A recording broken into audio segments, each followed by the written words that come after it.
Tuesday, November 19th, 1974. And now, Lowell Thomas. From Tokyo, from Beirut, from remote Siberia comes today's news. Good evening, everybody. This is Lowell Thomas for CBS News. The highlight of President Ford's first full day in Japan, that state dinner, including a toast from Emperor Hirohito, a toast that in effect was an apology for Pearl Harbor. The emperor saying he regretted what he called an unfortunate period in U.S.-Japanese relations, adding, "My thanks to the American people who accorded post-war benevolence to Japan." In response, President Ford saying, "The United States is determined to perpetuate the unique ties that link our two nations." And now it's a new day in Japan, with the president meeting Japan's Prime Minister Tanaka, and later he'll address the Japanese Press Club. Capitol Hill, the Senate, passed and sent to the House a bill allocating nearly $12 billion for the development of urban mass transit. This with the backing of President Ford. But the bill's fate in the House is still uncertain. More tapes played today in the Watergate. In these, former President Nixon was discussing with top aides a plan to persuade John Mitchell to take full blame. Mr. Nixon saying at one point, this would be extremely painful, but adding, he's not going to make it anyway. And now this message. Yasser Arafat's number 2 man today was addressing a rally at the University of Beirut, admitting that al-Fatah guerrillas had plotted to assassinate Jordan's King Hussein at the recent Arab summit in Rabat, Morocco. Abu Iyad adding that failure will not discourage us, but will make us stage further attempts. From the Soviet news agency TASS, a report telling of the discovery of an ancient war chariot in the Central Urals, Soviet Siberia. The two-wheeled predecessor of our modern tank, once considered the ultimate weapon in Asian warfare that enabled the ancient Samodians to sweep all in their path back around 1500 B.C. The president of the American Water Works Association, Robert Hilbert of Salt Lake City, a visitor today in New York, was discussing reports that minute quantities of cancer-causing compounds have been found in drinking water in some places. He was saying that the sun is a known cause of skin cancer, but that doesn't make us panic or order our beaches shut down, and he added, similarly, we should be concerned but not alarmed, pending more definite water studies. And the latest today from Washington, the House approved a bill setting the nation's first federal standards for household drinking water. And this is Lowell Thomas for CBS News saying so long until tomorrow. Thursday, November 21st, 1974. And now, Lowell Thomas. News from CBS. The time is 7 p.m. From Kyoto, Japan, from Birmingham, England, from Greenville, Ohio, comes today's news. Good evening, everybody. This is Lowell Thomas for CBS News. The House Judiciary Committee finally begins its hearings into the nomination of Nelson Rockefeller. Committee Chairman Rodino asking, what may it mean to wed great, indeed immense personal wealth to the awesome powers of the American presidency? The former New York governor, replying, says that if confirmed, he'll voluntarily place the bulk of his holdings in blind trusts, adding that he has not followed and has had no way of following the policies and management of his own investments.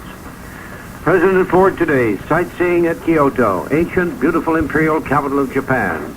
A spokesman saying he's been having a wonderful time. Found his trip to Japan inspiring and productive. Next stop, Seoul, Korea. The Senate joins the House in overriding presidential vetoes on 2 bills. The first expanding an earlier Freedom of Information Act. The second setting up an $851 million vocational rehabilitation program. And now this message. Capitol Hill again. House Ways and Means Committee formally approved an end to the oil depletion allowance as of January 1. Thousands of Americans across the nation were fasting today for hungry millions in Africa, Asia, and South America, sending the money they would have spent on food for relief. At the UN, they were winding up the Palestine debate, with U.S. Ambassador Scali saying Israel has a right to exist as a sovereign, independent state within secure, recognized boundaries, adding that Palestinian interests can be served best through negotiations. Senator Mondale of Minnesota becomes the second leading Democrat to declare himself a non-candidate for the presidency. Mondale explaining that such a race, for him at least, would just be too much of a hassle. An international research team reports that British economy is almost hopeless. standard of living may soon fall below nations in the Mediterranean and the Balkans. The result could bring social, political upheaval.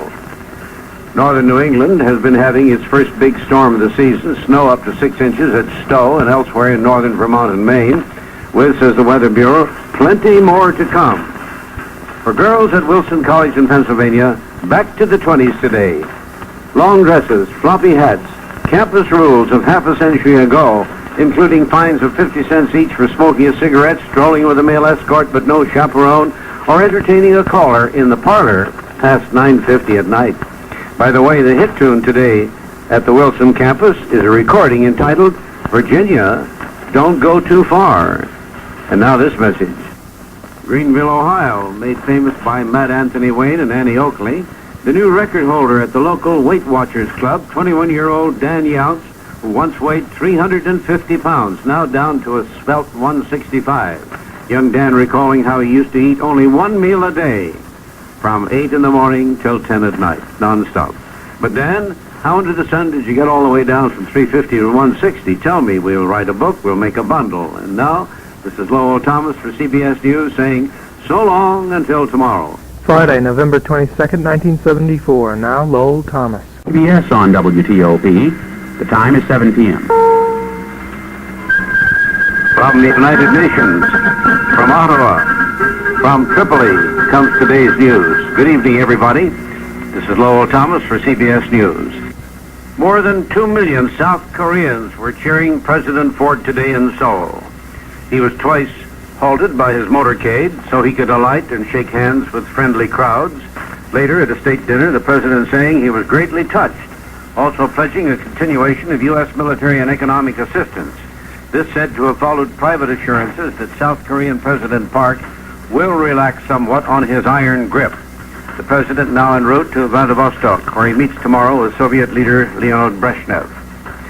The nomination of Nelson Rockefeller as vice president approved today by the Senate Rules Committee unanimously, even rejecting Rockefeller's offer to put his holdings in the blind trust and stop giving away money.